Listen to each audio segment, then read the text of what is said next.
Guys, welcome welcome back to our channel again. तो guys आज का क्वेश्चन बहुत ही ज़्यादा इजी है और यूनिक नंबर ऑफ ऑकरेंस। और इस क्वेश्चन को हम दो तरीके से करेंगे। पहला तरीका क्या होगा, पहला तरीका से हम चेक करेंगे कि जो हम हैश मैप का यूज़ करेंगे, हैश मैप का। और दूसरे तरीके से हम देखेंगे कि इसको बिना हैश मैप से कैसे कर सकते हैं। देखो देखो तरीके दोनों में ही ऑफ एंड टाइम लगने वाला है, क्योंकि सेट का यूज़ तो होने ही वाला है।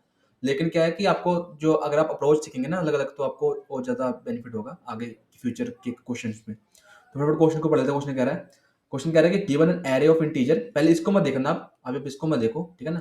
हालांकि आपको क्वेश्चन समझ आ गया, लेकिन मैं आपको फटाफट फिर से बता देता हूँ।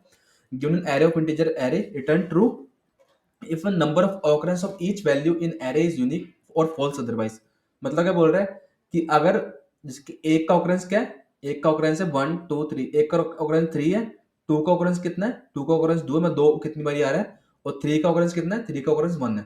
तो इन ये सभी जो है यूनिक है ना, मतलब कोई ऐसा तो नहीं है जो मतलब सेम टाइम में। मान लो अगर 2 जो है 3 बार आ रहा होता तो हम बोलते कि यूनिक नहीं है, क्योंकि एक भी 3 बार आ रहा है, 2 भी 3 बार आ रहा है, इसलिए ये यूनिक नहीं है। लेकिन दो जो है वो 2 बार आ रहा है और एक जो है 3 बार आ रहा है, इसलिए यूनिक है। मतलब जो फ्रिक्वेंसी होगी हर डिजिट की, वो यूनिक होनी चाहिए। मतलब पहले कोई ऐसी फ्रिक्वेंसी हो जो मिल रही हो। बस यही बोला गया, बस यही है क्वेश्चन, और कुछ नहीं है। जैसे यहाँ पर एक जो है एक बार आ रहा है और 2 भी एक बार आ रहा है, दोनों की फ्रिक्वेंसी सेम है, तो ये फॉल्स कर दिया उन्होंने। देखो इसमें सिंपल तरीका है, आपके भी दिमाग में आया होगा, मेरे भी वही आया, उसी मैंने करा है।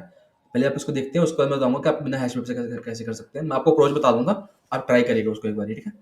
तो देखो हैश मैप बना लिया सिंपल, एक इंटीजर और इंटीजर का, ठीक है ना। सी प्लस प्लस में एसटीएल होता है, तो आप वो यूज़ कर सकते हैं। तो हैश मैप बना लिया इंटीजर इंटीजर का, और मैंने एक सेट बना लिया। सेट को बनाया वो बाद में देखेंगे, पहले हैश मैप को देखते हैं। तो आई होप आपको दिख रहा हो। थोड़ी सी और बड़ी कर लूँ, क्योंकि क्वेश्चन का लेंथ छोटी है, कोड छोटी है, तो बड़ा करने में सही रहेगा। तो यहाँ पर क्या है, मैंने सिंपल एक फॉर ईच लूप लाया, आई ले लिया, आई से निकाल के। तो मैंने क्या कर लिया, सिंपल लिख दिया कि मैप डॉट पुट, मैप में पुट कर दो आई और उसकी फ्रिक्वेंसी। ये बाय डिफॉल्ट हम लिखते होते हैं एक लाइन में।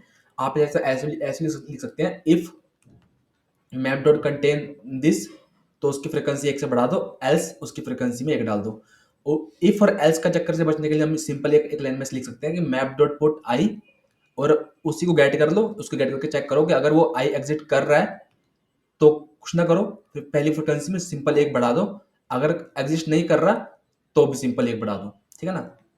तो 0 से ये प्लस हो जाएगा। अगर एग्जिस्ट कर रहा है तो कोई यहाँ पर 0 का मतलब कोई चेंजेस ना करो, और जो भी पहले से पढ़ा हो उसमें +1 कर दो, ठीक है ना। ये होता है इसका मतलब। तो आप चाहे तो इसका और एक्सप्लोर कर सकते हैं, और चाहे तो आप इफ एल्स भी लिख सकते हैं। बस सिंपल आपने जो है फ्रिक्वेंसी डालनी है मैप के अंदर, और कुछ नहीं करना। फ्रिक्वेंसी डाल दी हमने मैप डॉट पुट से। उसके बाद करा, मैप के अंदर हमारी फ्रिक्वेंसी कुछ इस तरीके से आ गई होगी। 1 आ गया होगा हमारा 3 बारी, 2 आ गया होगा हमारा 2 बारी, यहाँ पर 2 बारी है, और 3 आ गया होगा हमारा 1 बारी। तो इस तरीके से स्टोर हो गया मैप में। अब हम क्या करेंगे, हम सिंपल एक और फॉर ईच लूप लाएंगे मैप के अंदर। मैप के अंदर वैल्यू गेट करने का तरीका क्या होता है कि मैप डॉट वैल्यू, और अगर आपने मैप के अंदर की गेट करनी है तो वो तरीका होता है की सेट करके, की सेट। इससे की निकल जाती है और इससे वैल्यू निकल जाती है।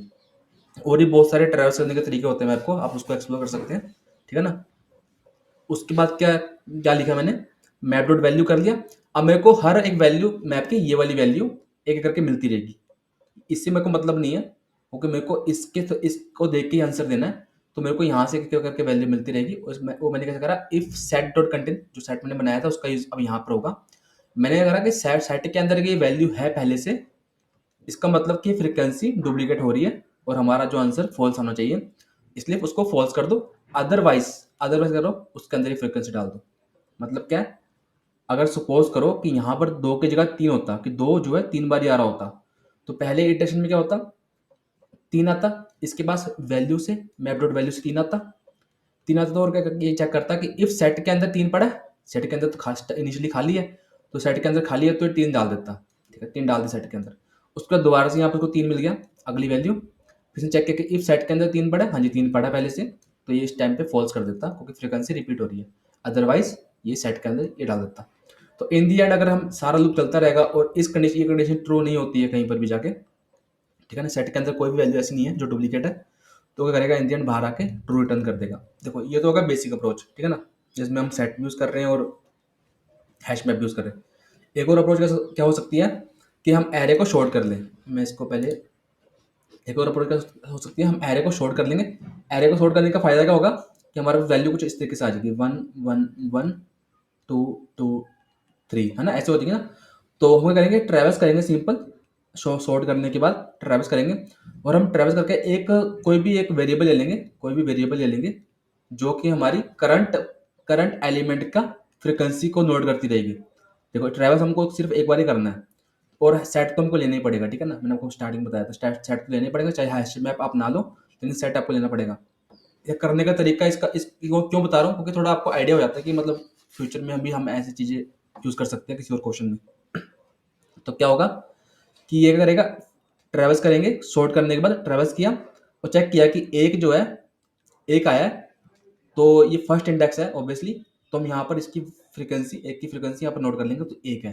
फिर आगे जाएगा, चेक करेगा कि ये जो अगला एलिमेंट आया है वो पिछले एलिमेंट के बराबर है या नहीं। अगर बराबर है तो फिर करो उसकी फ्रीक्वेंसी एक उससे और अपडेट कर दो, दो हो गया। फिर आगे बढ़ेगा, चेक करेगा ये पिछला एलिमेंट, ये वाला एलिमेंट पिछले एलिमेंट के बराबर नहीं, यहाँ पर हम एक फ्रीक्वेंसी और वो भी दो वेरिएबल लेंगे ऑब्वियसली।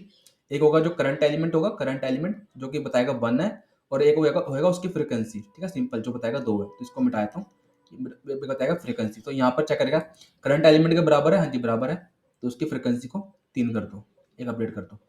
फिर आगे बढ़ेगा, चेक करेगा ये करंट, ये वाला एलिमेंट इस एलिमेंट के बराबर है जो हमने नोट किया था, नहीं बराबर नहीं है। इस केस में क्या करो, इस केस में करो इस फ्रीक्वेंसी जो आपने नोट करी है इसको सेट में डाल दो।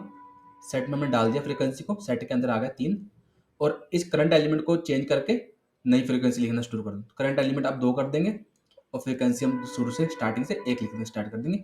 सेम चीज़ आगे बढ़ती रहेगी, सेम चीज़ चेक करते रहेंगे, लेकिन सेट के अंदर डालने से पहले पुरानी फ्रीक्वेंसी को हम चेक करेंगे कि ये जो फ्रीक्वेंसी हमें मिली है, जो एक की फ्रीक्वेंसी में 3 मिली थी, वो सेट के अंदर पहले से मौजूद कर रही है नहीं, सेम ये वाला कंडीशन। अगर वो सेट के अंदर पहले से मौजूद कर रही है तो हम वहीं पर रिटर्न ट्रू फॉल्स कर देंगे, अगर नहीं पहले से प्रेजेंट है सेट के अंदर तो हम डाल देंगे, जैसे हमने यहाँ पर करा था। मतलब सेम घुमा फिरा के सेम वही हम की वैल्यू का ही से खेल रहे हैं और कुछ नहीं कर रहे। तो आई होप आपको वीडियो पसंद आई गाइस, और आप इसको इस मेथड से ट्राई करिएगा, ये तो आपको समझ आई गया, और शायद आपने कर भी दिया हो कईयों ने, तो आप इससे ट्राई करिएगा एक बारी, तो होता है कि नहीं। हालांकि ये भी फास्ट है, इसको हम सबमिट करके देखते हैं, ये भी है तो फास्ट ये भी, बट एक बार फिर से सबमिट कर लेते हैं। तो बस ट्राई करिएगा आप खुद से, होता है कि नहीं, ठीक है ना। ये भी 81 51। तो ठीक है गाइस, मिलते हैं नेक्स्ट वीडियो में। अगर आपने चैनल को सब्सक्राइब नहीं किया तो प्लीज़ कर लीजिएगा, वीडियो को लाइक कर दीजिएगा पसंद आया तो। डेली अपडेट के लिए लिंक फॉलो कर सकते हैं आप, नीचे डिस्क्रिप्शन में लिंक है। तो इस क्वेश्चन का जो मेरी रैपो है, रैपो को चेक कर लीजिएगा, बहुत सारे क्वेश्चन है उसमें आपके मतलब के। तो मिलते हैं नेक्स्ट वीडियो में, तब तक के लिए टेक केयर, बाय गाइस।